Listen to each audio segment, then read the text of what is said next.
Ladies and gentlemen, We're about to get started. Ladies and gentlemen, George Whittam.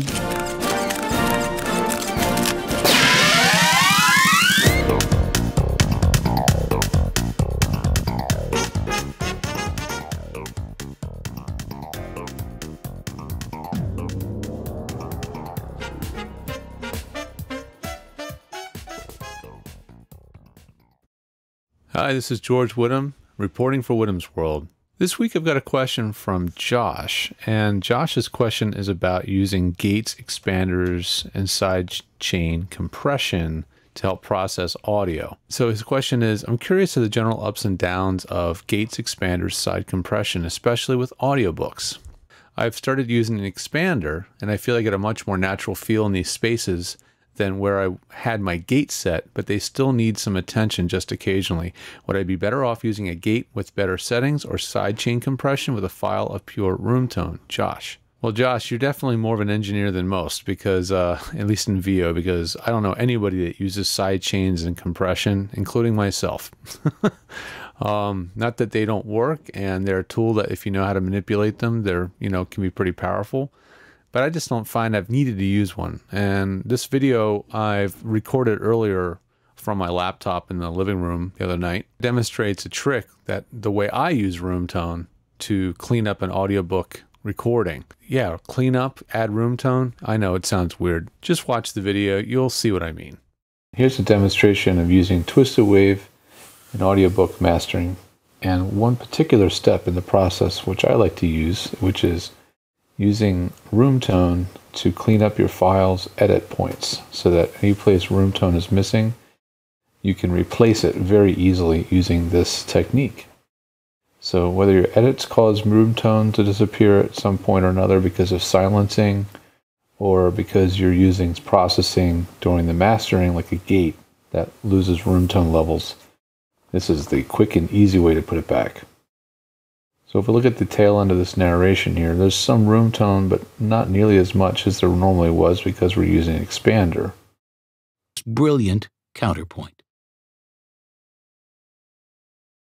We're only averaging about minus 75 dB there, and so the room tone to some may be non-existent. So we can put it back. So in this other file, I've got our sample of room tone from the project. It's about a minute long or so, 52 seconds.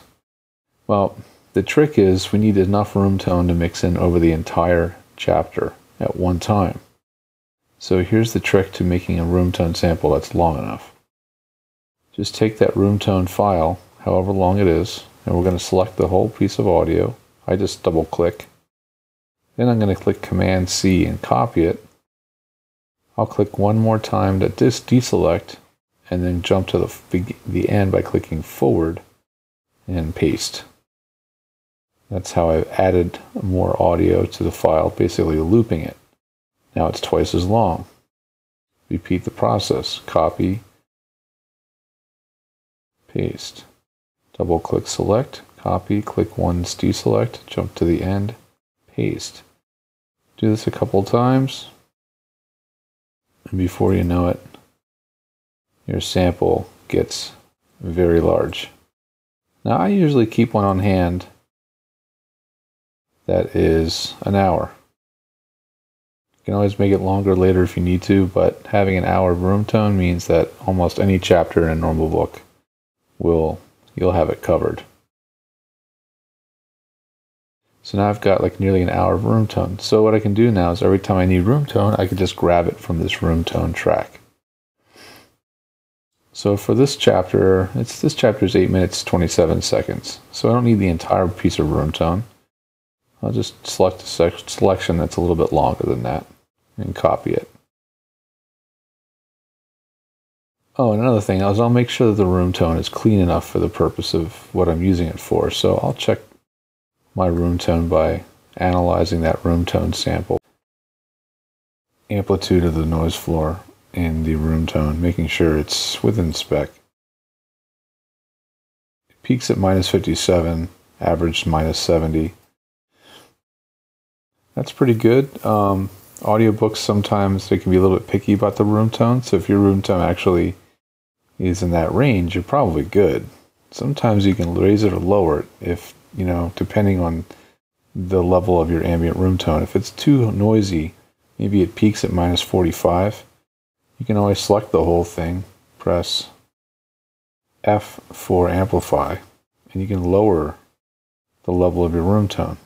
So this is a point where you get to cheat and tweak how much room tone you have.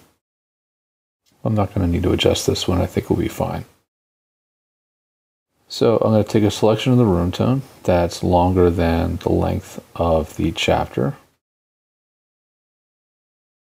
Doesn't have to be precise by all means, it just needs to be longer. And I'm going to mix it in. So here's how we do that with Twisted Wave. We'll go to Edit, Special Paste, Options, and make sure that special pasting is set to Mix, and fading is not checked, as well as attenuation. And this should be at 0. Once you've set up those settings, now we can do the mix. So make sure your cursor is at the beginning by clicking the back arrow, and Command Y mixes in the room tone. Now we can check the way this last section sounds. It is possible, I suppose, to disregard them and still be a fisherman. But to do so is to miss the sport's most brilliant counterpoint. So we've put the room tone back. Now it's subtle, but it's there. If someone complained the room tone's too quiet, just redo it, add more room tone. So now we just need to trim up the end of the file since it's much longer than it needs to be. So we find the end. Counterpoint. Here it is. And we select out that the prerequisite 3.5 seconds that an audiobook usually requires at the tail end. And then I just hit M for marker. And now we can just deselect, or we can select the area of room tone we don't need by just simply double clicking on the right of the second marker and then hitting delete. So we've immediately trimmed off the remaining amount of room tone we don't need. And that's all there is to it. So now there's room tone levels that are consistent all the way throughout the entire file without having to copy paste it painstakingly into the entire project. So there you have it. That's my super secret trick. So if you have a question for the show, I'd love to answer it. Please do send it in to whittamsworld@edgestudio.com, and I'd be thrilled to answer it here. And if it's something more one-on-one, specific, or time-sensitive that you want to have addressed, then you should probably hire me for a consultation or use one of our services at vostudiotech.com.